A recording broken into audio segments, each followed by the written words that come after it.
I'm going to start with a piece from the book. It's called I'm a Fool. Yes, that's the whole poem.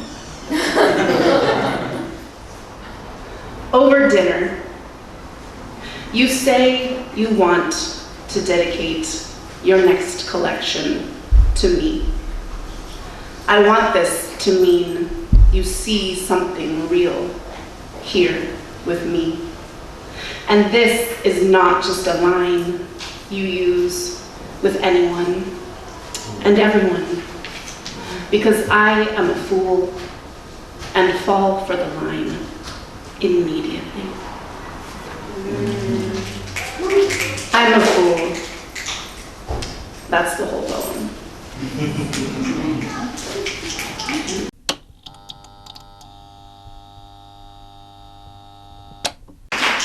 This is called Lacquer. My son turns 7 in September. He likes the Red Hot Chili Peppers, basketball, and painting his nails. Mom, he says, get me the green.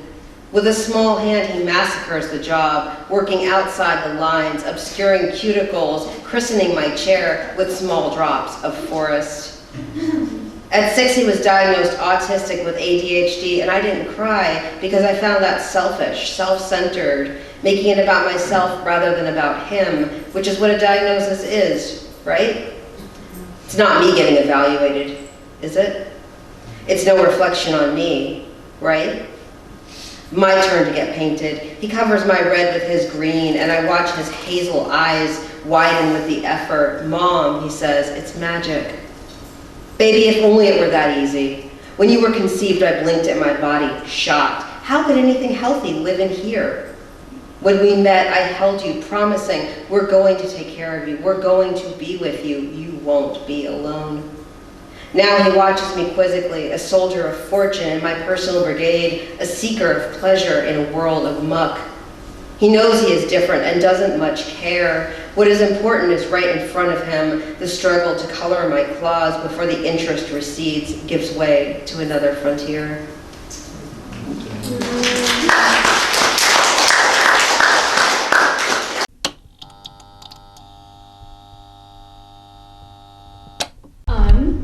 This first poem is called Sit, Down, Stay.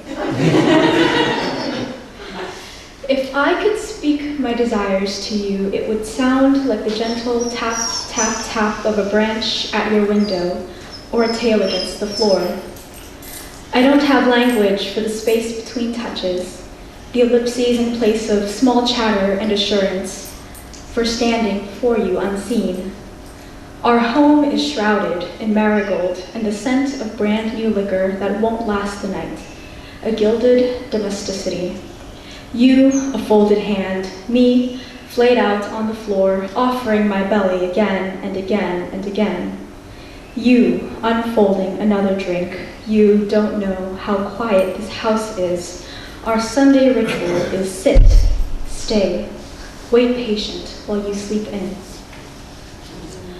If I could speak, my desires would sound like high E flat, a whine long and stretched, then decrescendo, like the whistle of a firework before it explodes. Muscles tight, I live in constant present tense, a fixed state of craving, tail between my legs, nose to the corner, don't turn me around. I don't know how to ask for love. Thank you.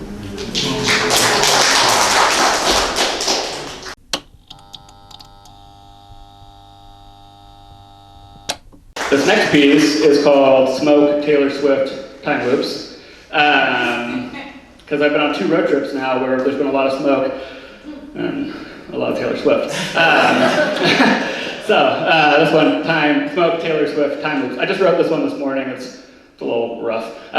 It is 2020. Taylor Swift teases the speakers in a car en route to somewhere. The world burns and we are an asteroid adrift through an air thick charred a shade of tobacco. Taylor sings time, wonderful time, and our lungs wither with the rhythm of breathing. Every sigh tastes like smoke, but still I ask, would you like to share a cigarette? And time passes, or time folds, or time loops are what we're living in, and it's 2022. Taylor whispers all too well in a car bound for somewhere. New world, but new smoke hangs a curtain on a cloudless sky, just a shade short of amber. Taylor sings, you'll be made of ashes too, and smoke gets in our eyes, bore deeper with each blink. Every tear tells us to stop looking back, but I still ask, where exactly are we going?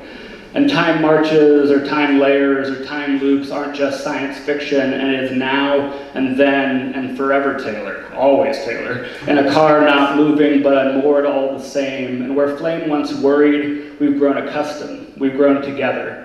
Taylor sings and sings and sings and sings, our ears turned inwards, straining to hear each other over everything we've shut out.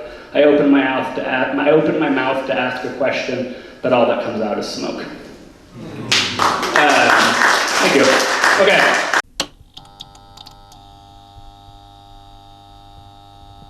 He and she revisited. This is a sequel to one, but she thought that enemies are outside our walls, but they're actually within. That's the reason we don't see them as such. That's why when they hit us, we don't try to fight back. When they hurt us, we don't think they meant to. The pain that a loved one inflicts upon us is not supposed to hurt. That's what he told her within the first month. She learned to endure the pain, apply pink blush to the blues on her face. She even learned to hold her palm over a flame to see how long she could last. True love has got to hurt, she had read somewhere. He would stop soon. It was just a matter of time until she could understand him. Oh, how she wished she could understand him.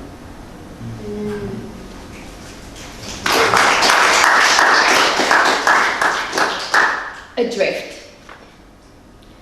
Some days I float like a basket made of seaweed. The sun is always scathing. I killed myself twice this morning. Against the white sand, my body lay humming a B-flat minor, bleeding salmon roll. Light yields to darkness. Tonight, I've taken the shape of a shell that cradles pearls too rare for use.